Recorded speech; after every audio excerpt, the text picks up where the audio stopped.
बच्चों, कल narration chapter में आपने एक बहुत महत्वपूर्ण रूल्स पढ़ा था, प्रोनाउन संबंधी परिवर्तन का नियम। जब भी हम कोई डायरेक्ट से इनडायरेक्ट वाक्य बनाते हैं तो एक महत्वपूर्ण नियम है प्रोनाउन संबंधी परिवर्तन का नियम, जिसके अनुसार हम रिपोर्टेड पार्ट के प्रोनाउंस को चेंज करते हैं, जिसमें फर्स्ट, सेकंड, थर्ड तीनों पर्सन के प्रोनाउन को आपने बृहद रूप में देखा। अब इस क्रम में मैं आगे बढ़ रहा हूँ। आज 25/4/2020 को एक दूसरा नियम है जो बहुत महत्वपूर्ण है, वो है टेंस संबंधी परिवर्तन का नियम, जो श्यामपट पर आप देख रहे हैं। मैंने लिखा है टेंस संबंधी परिवर्तन के नियम। जब भी जहन में टेंस शब्द आता है प्यारे बच्चों, तो आपको मालूम है कि तुरंत एक बात दिमाग में आ जाती है कि टेंस तो तीन है, प्रेजेंट, पास्ट और फ्यूचर। तो इस आधार पर टेंस संबंधी परिवर्तन का नियम भी हमारा 3 होगा। इसलिए नरेशन के अंदर टेंस संबंधी परिवर्तन के नियम को समझने के लिए हमें 3 स्टेप से गुजरना पड़ेगा। पहला स्टेप मैंने लिखा है, यहाँ आप ध्यान दें। जब रिपोर्टिंग वर्ब प्रेजेंट टेंस में हो तो रिपोर्टेड पार्ट के टेंस में परिवर्तन नहीं करते, शेष परिवर्तन उपरोक्त। यहाँ ये ध्यान देने की बात है प्यारे बच्चों कि रिपोर्टेड पार्ट के टेंस में, अर्थात रिपोर्टेड पार्ट की क्रिया जिस टेंस में होगी उसी टेंस में रह जाएगी। शेष परिवर्तन होंगे, मतलब प्रोनाउन संबंधी परिवर्तन होंगे, कंजंक्शन का प्रयोग किया जाएगा, रिपोर्टिंग वर्ब का परिवर्तन किया जाएगा और निकटता प्रकट करने वाले शब्दों में भी परिवर्तन होंगे। सिर्फ एक परिवर्तन नहीं होगा, वो क्या कि टेंस का परिवर्तन हो। कब? जब ये रिपोर्टिंग वर्ब किस टेंस में हो? Present tense. अब आप जानते हैं कि प्रेजेंट टेंस के 4 फॉर्म होते हैं, present indefinite tense, present continuous tense, present perfect tense, present perfect continuous tense. अर्थात यहाँ जो बात मैंने कहा कि प्रेजेंट टेंस में, इसका मतलब कि अगर reporting verb present indefinite tense में है, अगर reporting verb present continuous tense में है, अगर reporting verb present perfect tense में है या प्रेजेंट परफेक्ट कॉन्टिन्यूअस टेंस में है, अर्थात सेज है, से है, इज सेइंग है, या हैज सेड, हैव सेड है, या has been saying and have been saying है, तो रिपोर्टेड पार्ट के टेंस में परिवर्तन नहीं होगा। इसका उदाहरण मैं देख करके अभी बताऊंगा आपको। दूसरा टेंस संबंधी परिवर्तन का नियम अभिष्ट है कि जब रिपोर्टिंग वर्ब फ्यूचर टेंस में हो तो भी रिपोर्टेड पार्ट के टेंस में परिवर्तन नहीं करते। यानी ठीक पहले नियम की भांति रिपोर्टिंग वर्ब यदि फ्यूचर टेंस में है, ऐसे कंडीशन में भी हम रिपोर्टेड पार्ट के टेंस में कोई परिवर्तन नहीं करते। यहाँ ये बात समझना बहुत जरूरी होगा। जैसे आपने प्रेजेंट टेंस में समझा कि फ्यूचर टेंस का मतलब, ठीक उसी प्रकार फ्यूचर इंडेफिनिट हो, फ्यूचर कॉन्टिन्यूअस हो, फ्यूचर परफेक्ट हो या फ्यूचर परफेक्ट कॉन्टिन्यूअस टेंस हो। यानी फ्यूचर टेंस के चारों फॉर्म में अगर आपका रिपोर्टिंग वर्ब है तो वहाँ भी रिपोर्टेड पार्ट के टेंस में परिवर्तन नहीं होगा। अर्थात जिस टेंस में रिपोर्टेड पार्ट का सेंटेंस है उसी टेंस में बनेगा। शेष नियम उपरोक्त ही मैंने लिखा है यहाँ, अर्थात शेष नियम वैसे ही अप्लाई किए जाएंगे। कंजंक्शन का प्रयोग आप वैसे करेंगे, रिपोर्टिंग वर्ब की चेंजिंग वैसे करेंगे, प्रोनाउन संबंधी परिवर्तन वैसे करेंगे और निकटता प्रकट करने वाले शब्दों में परिवर्तन वैसे ही करेंगे। बस एक चेंजिंग नहीं होगी और वो कि रिपोर्टेड पार्ट के वाक्य के टेंस में परिवर्तन नहीं होगा। अब तीसरा मैंने स्टेप लिखा है कि जब रिपोर्टिंग वर्ब पास्ट टेंस में हो तो रिपोर्टेड पार्ट के टेंस में निम्नलिखित परिवर्तन करते हैं। यानी एक बात यहाँ आपने देखा, क्लियर हो गया कि जब रिपोर्टिंग वर्ब पास्ट टेंस में होगा तो रिपोर्टेड पार्ट के टेंस में परिवर्तन होगा। अब वो कैसे होगा उसके रूल्स हैं, पर इतना बात आपके दिमाग में यहाँ पहुँच जानी चाहिए कि जब रिपोर्टिंग वर्ब पास्ट टेंस में होगा, यानी पास्ट इंडेफिनिट में हो, पास्ट कंटिन्यूअस में हो, पास्ट परफेक्ट में हो या पास्ट परफेक्ट कंटिन्यूअस टेंस में हो, जैसा कि पास्ट टेंस का भी 4 फॉर्म होता है, तो रिपोर्टेड पार्ट का जो वाक्य है उसके टेंस में परिवर्तन किया जाएगा। अब निम्नलिखित मैंने लिखा किया जाएगा, यानी उसका एक नियम है, बृहत्तर नियम है, उसको मैं बताता हूँ।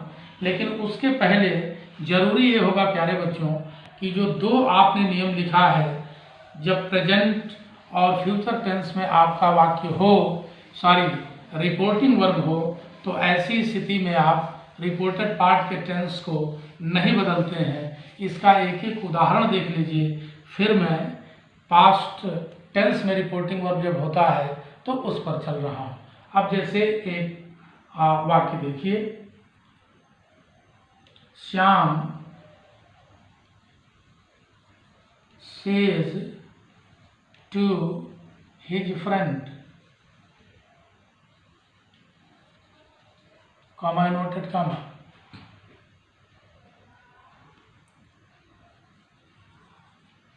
you have met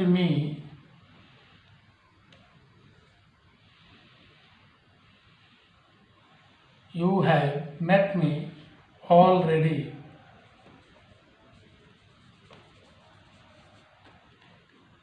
अब यहाँ आप देखिए, Shyam reporting subject, says to reporting object verb और हिज फ्रेंड रिपोर्टिंग ऑब्जेक्ट।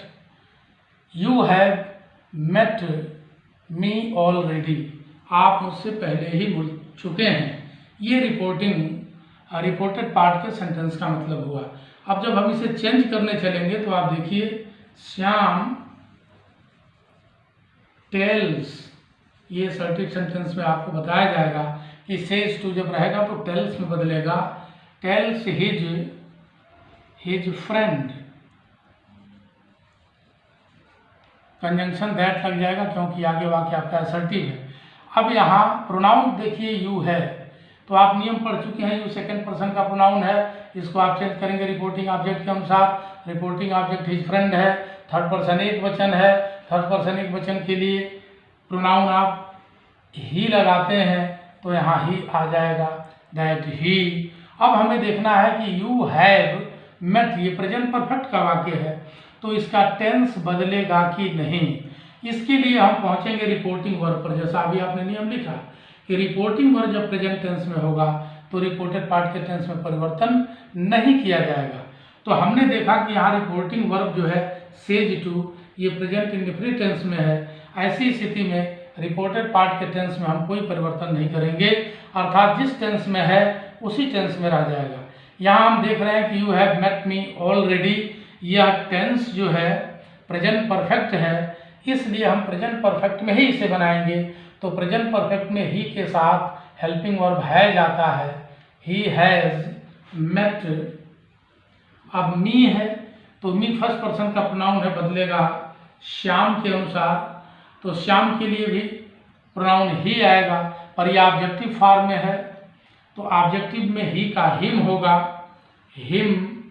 लेकिन यहाँ दोनों थर्ड पर्सन में हो रहे हैं, इसलिए हिम किसके लिए है, यहाँ पर हम पोस्ट में लिख देते हैं। भी नियम है कि जब दोनों थर्ड पर्सन के होते हैं रिपोर्टिंग सब्जेक्ट और ऑब्जेक्ट, तो क्लियर करने के लिए दोनों को कंसीडर कर देते हैं, नाम लिख देते हैं पोस्ट में।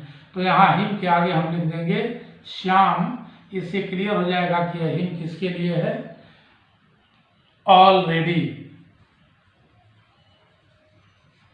इस प्रकार आपने देखा कि वाक्य आपका इनडायरेक्ट में बदल गया, लेकिन रिपोर्टेड पार्ट का वाक्य का जो टेंस था वो परिवर्तित नहीं हुआ।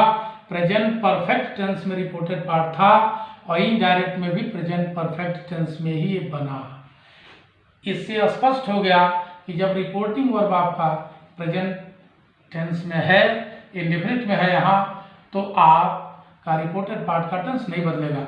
अगर यह श्याम इज सेइंग टू रहता तो भी टेंस नहीं बदलता, श्याम हैज सेड रहता तो भी नहीं बदलता, श्याम हैज बीन सेइंग रहता तो भी नहीं बदलता।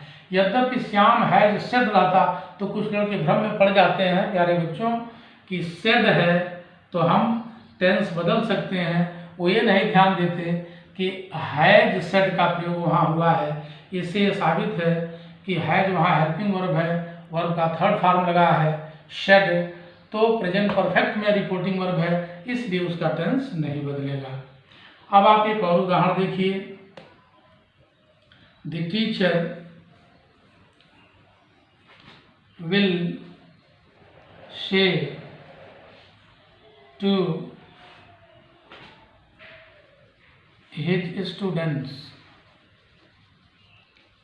comma noted comma, I shall teach you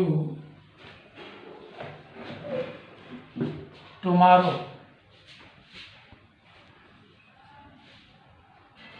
I shall teach you tomorrow. अब यहाँ देखिए, the teacher will say to his students, the teacher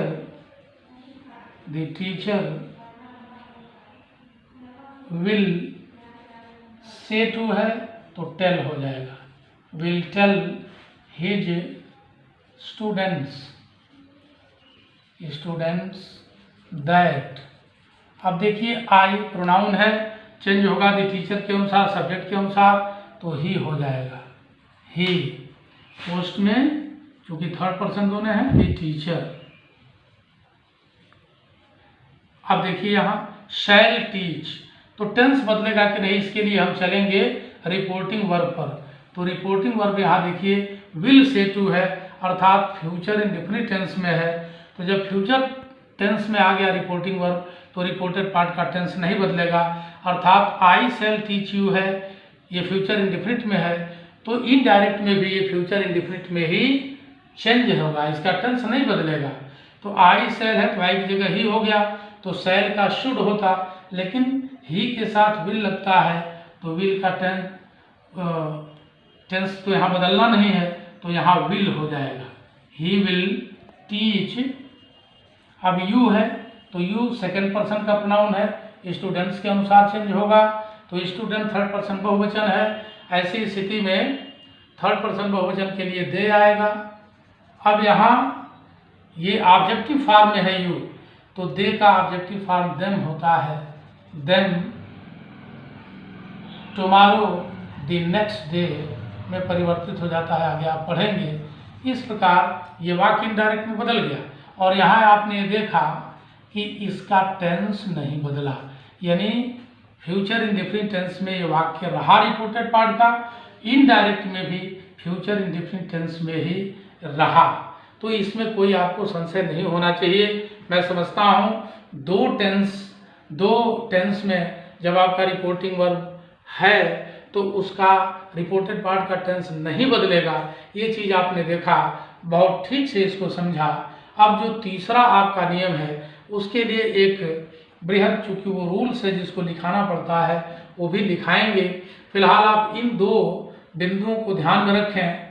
पुनः एक बार मैं रिवाइज कर रहा हूँ कि जब रिपोर्टिंग वर्ब प्रेजेंट टेंस में होगा तो रिपोर्टेड पार्ट के टेंस में कोई परिवर्तन नहीं होगा, उदाहरण सहित आपने देख लिया। जब रिपोर्टिंग वर्ब फ्यूचर टेंस में होगा तो भी रिपोर्टेड पार्ट के टेंस में कोई परिवर्तन नहीं होगा, आपने यहाँ उदाहरण स्वरूप देख लिया। और जब हम प्रेजेंट टेंस कह रहे हैं, इसका मतलब present indefinite, present continuous, present perfect continuous.